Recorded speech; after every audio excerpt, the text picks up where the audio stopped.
वो ठग कहता है तो ये कुत्ता पता नहीं आपको एक बकरी लग रही है, चलो आपकी समस्या हो सकती है। वो चला गया। अब व्यापारी थोड़ी दूर गया तो दूसरा ठग मिल गया। अब दूसरा ठग कहता, अरे व्यापारी तूने ये कुत्ता कहां से ले लिया, ये तो बहुत बेकार कुत्ता है, बहुत सस्ता सा कुत्ता है। तो वो व्यापारी कहता, अरे तुम लोगों को मेरी बकरी से पता नहीं क्या प्रॉब्लम है, कुत्ता ही कुत्ता बताए जा रहे हो। तो वो ठग कहता, अब कुत्ते को कुत्ता ना बताएं तो अब बताइए क्या बताएं, क्या जमाना आ गया। इतना कह करके वो चला गया। इस बार व्यापारी के मन में शक आ चुका था, नहीं सच में कुत्ता तो नहीं। हाँ, तो वो सोचता हुआ जा रहा था। इतने में तीसरा ठग मिल गया। अब तीसरा ठग कहता, अरे अरे आपने ये कुत्ता कहां से लिया, ये तो बहुत बेकार कुत्ता है, मालिक को ही काट लेता है। तो उस व्यापारी ने क्या किया, बकरी को फेंका और भाग गया कि ये तो कोई भूत प्रेत है, जो है तो कुत्ता लेकिन मुझे बकरी लग रही है, और भाग गया। तो जैसे ही व्यापारी भाग गया वो ठग इकट्ठे हुए और बकरी को लेकर चलते बने। इससे क्या समझे?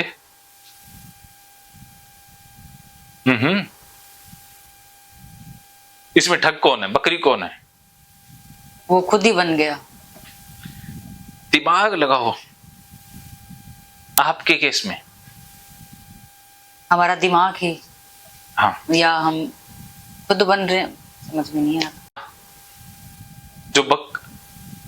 जो ये ठग है वो तो ओसीडी है, और जो ठगा गया वो हम है। क्या समझे? जो ठग है वो सीढ़िया, जो ठगे जा रहे हैं वो हम हैं। हाँ, तो ओसीडी रोज ठग रही है हमें, झूठ बोल बोल के। तो इसका मतलब ये भी है कि एक ही झूठ को 100 बार बोला जाए तो वो क्या लगता है, झूठ ही लगता है, सच लगने लग जाता। हाँ मतलब सच लगने लगता है। तो ये देखिए, ये रोज रोज करेंगे तो ये जो गंदगी फैलने का झूठा डर है वो भी असली लगने लग जाएगा। लेकिन है क्या? झूठ है, झूठ है, नकली है। ये संभावना है थी फैलने की, वह नहीं था। हाँ संभावना ही थी। संभावना तो ऐसे भी भूकंप आने की भी है, तो क्या हम बाहर ही रहते हैं 24 घंटे? संभावना तो एक्सीडेंट होने की भी रहती है, क्या आप गाड़ी पर चलना बंद कर देते हैं? तो गंदगी फैलने की संभावना तो कितनी थी, मामूली सी थी, लेकिन हमने उसको 100% बना दी, वो रियल हो गया। अब संभावना ही सच लगने लग गई है। जीवन संभावनाओं का ही नाम है, सच तो है नहीं बहुत सी चीजें, लेकिन आपको ये सच लग रही थी। तो सबसे ज्यादा काम इसी पर हमें करना होता है कि ये नकली है। जब ये नकली ही है तो फिर हमें हाथ पैर नहाने की जरूरत है नहीं है, और फिर अवॉइड करने की जरूरत है नहीं है। तो ये नकली है कैसे, गंदगी फैलती ही नहीं है, तो इसके पीछे हमें गहरे में जाना होगा, पीछे जाना होगा कि ये बिलीफ बने ही क्यों। ये नकली बिलीफ है, गंदगी फैल जाएगी, ये रॉन्ग बिलीफ है, तो ये फॉल्स बिलीफ बना कैसे? इसके लिए हम गीता के 18 अध्याय और टाइम एंड स्पेस, उससे हमें पता चलेगा कि बिलीफ कैसे बनते हैं, धारणाएं कैसे बनती है। तो नकली धारणाओं को कैसे तोड़ना है वो हमें गीता और ये टाइम एंड स्पेस का कंसेप्ट बताता है। लेकिन फिर भी मैं 2-4 ऐसे एग्जाम्पल दूंगा जिससे पीरियड का खून गंदा आपको लगता है, ये बिलीफ आपका टूट जाएगा, अर्थात आपका जो रियल डर लग रहा है वो अनरियल हो जाएगा। तो डी से हम सी को ठीक नहीं कर सकते ना, डी का प्रयोग जितना ज्यादा करेंगे उतना ज्यादा हम और ज्यादा फंसेंगे। जितने आप हाथ धोगे उतने ज्यादा फंसोगे, जितना ज्यादा आप सफाई करोगे उससे और ज्यादा फंस रहे हो, उससे ओसीडी तो और बढ़ रही है। क्या आप ठीक हो रहे हो? हाथ धो करके या अवॉइड करके ठीक होना होता तो अब तक हो गई होती ना। तो इसका मतलब इससे ठीक तो नहीं होते। मान लीजिए आपने जर्मनी जाना है, ये है इंडिया, ये है ठीक है जी। और ये अब आप चले जाओ इधर पाकिस्तान की तरफ, तो क्या जर्मनी पहुंच पाओगे? नहीं। तो आप गलत दिशा में चले गए ना जी जी। तो जर्मनी तो नहीं पहुंचे, आप तो और कहीं पहुंच गए, पाकिस्तान पहुंच जाओगे ना। तो अब आपको आधे रास्ते जाकर के पता लगे कि अरे रे मैं तो गलत चली गई, तो आप क्या करोगे? फिर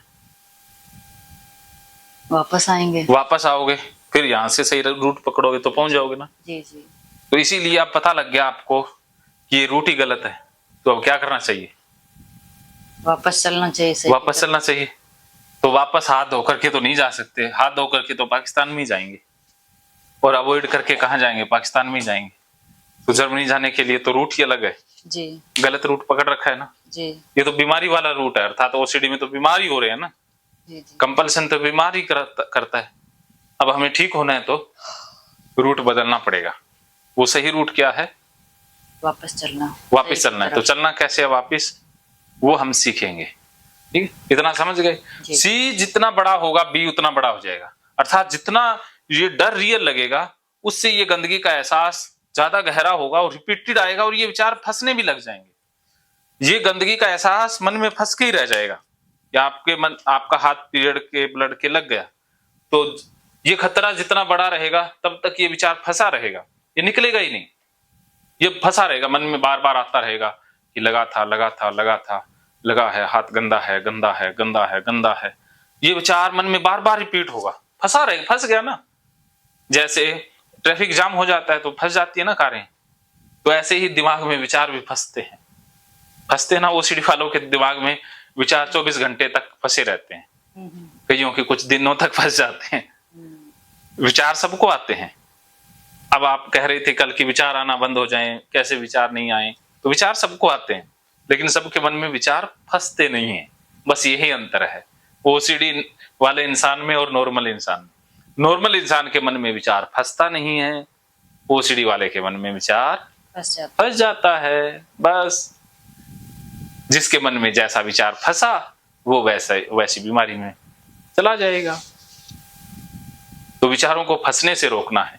जैसे आपने कल मंत्र बताया था ना कि भूलना सीखना है, याद रखना बीमारी है, तो याद रखना फंसना है, भूलना। अब जैसे देखिए नॉर्मल इंसान और ओसीडी वाले इंसान में क्या अंतर है। जैसे एक नॉर्मल इंसान सड़क पर जा रहा है, उसके जूते में लैटरिन लग गई। अब उसने देखा अरे रे लैटरिन लग गई, तो वो क्या करेगा? गंदगी का एहसास तो उसे भी होगा ना, सबको होता है। वो क्या करेगा? देखेगा आसपास पानी नहीं है, तो साथ में कपड़ा पड़ा हुआ है, तो वो क्या करेगा? कपड़े से पोंछ लेता, चलो पोंछ लें, घर जा करके धो लें, चलते हैं। तो वो चलता जाएगा ना सड़क पे, याद तो उसे रहेगा 2-4 मिनट, फिर वो चलते चलते भूल ही जाएगा। वो शाम को घर आया भूल ही गया, याद ही नहीं है। 3-4 दिन बाद याद आया अरे जूता तो गंदा था, फिर सोचेगा चलो छोड़ो तो क्या। तो ऐसा होता है ना नॉर्मल इंसान के साथ। लेकिन ओसीडी वाले के जूते में अगर लग गई, पहली बात तो लगती नहीं है उनके जूतों में, बच के चलते ही बच के हैं।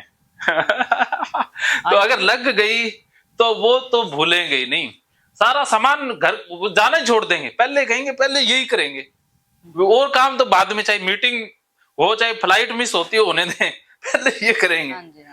अगर वो नहीं कर पाए तो वो विचार फंसा ही रहेगा 2-3 दिन तक, और कुछ कर ही नहीं पाएंगे, पहले उसे ही निकालेंगे।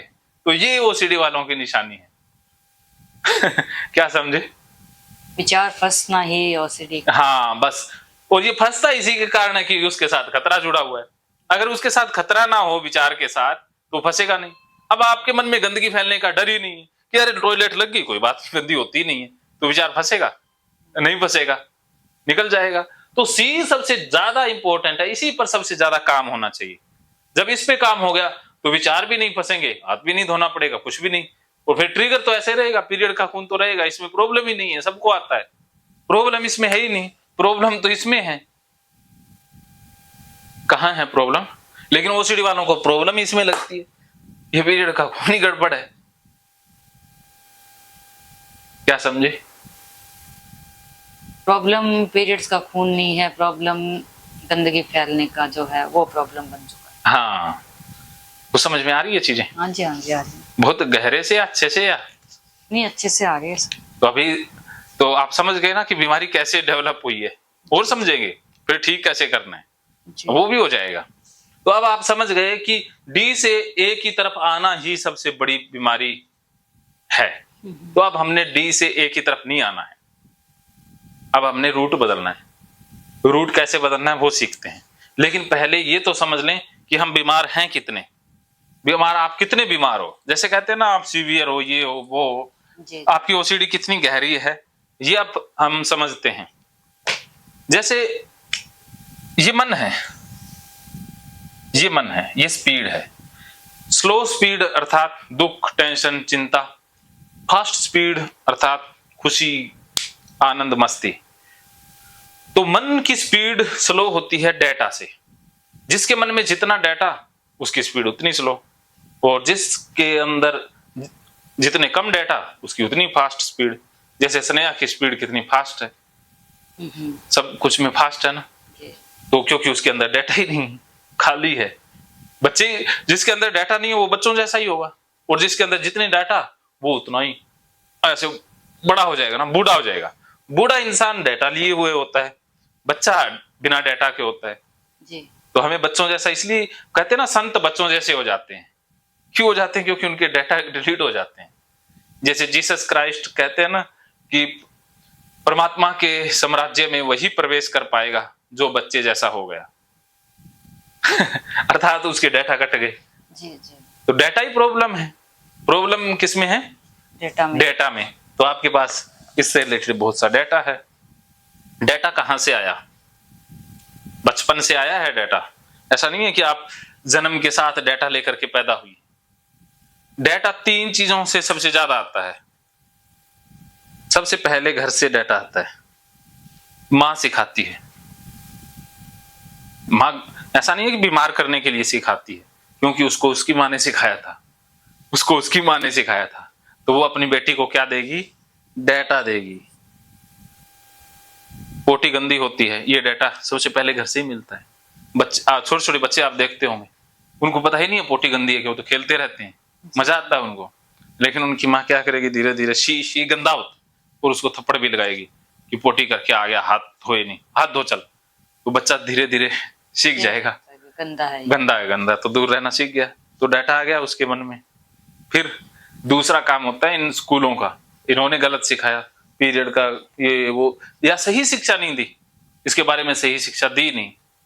तो ये दूसरा डाटा का सोर्स है स्कूल, शिक्षण संस्थाएं। और तीसरा है धर्म।